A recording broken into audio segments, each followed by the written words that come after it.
বিপদে পড়লে বোঝা যায় আল্লাহ কারে কয়। আমি একবার বিপদে পড়ছি, বরিশাল গিয়েছিলাম, বাসে ফিরে আসতেছি লঞ্চে, ওই লঞ্চে তুফান হয়েছিল। তখন বুঝলাম যে কি ভয়ঙ্কর অবস্থা।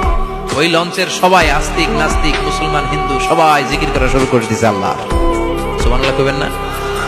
লঞ্চ যখন কেঁপে ওঠে সবাই বলে বাঁচাও। আমি কইলাম কে বাঁচাইবে ওকে? হুজুর আপনি বাঁচান। আমি বললাম তাইলে আমারে বাঁচাইবো কেডা? কয় আল্লাহ। আল্লাহ ছাড়া বাঁচাতে পারে কেউ? পানি তো পানি, গ্লাস তো গ্লাস, দাঁড়িয়ে খেলে সমস্যা কি? ইসলাম বলে যে দাঁড়িয়ে খেয়েও না, গুনাহ হবে, বসে খাও সওয়াব হবে, বাস এতটুকুই আমরা জানি। কিন্তু এখন এই কথাটাকে আপনি একটু ডাক্তারের জ্ঞান দিয়ে বিবেচনা করে দেখেন।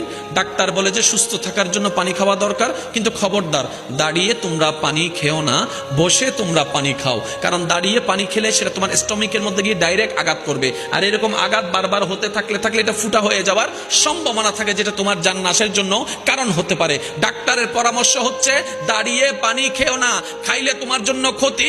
ইসলামও সেই একই কথা বলেছেন, দাঁড়িয়ে পানি খেও না। তাহলে ডাক্তারের পরামর্শের সাথে ইসলামের পরামর্শ তো দ্বিমত নাই। দ্বিমত কোনো আছে?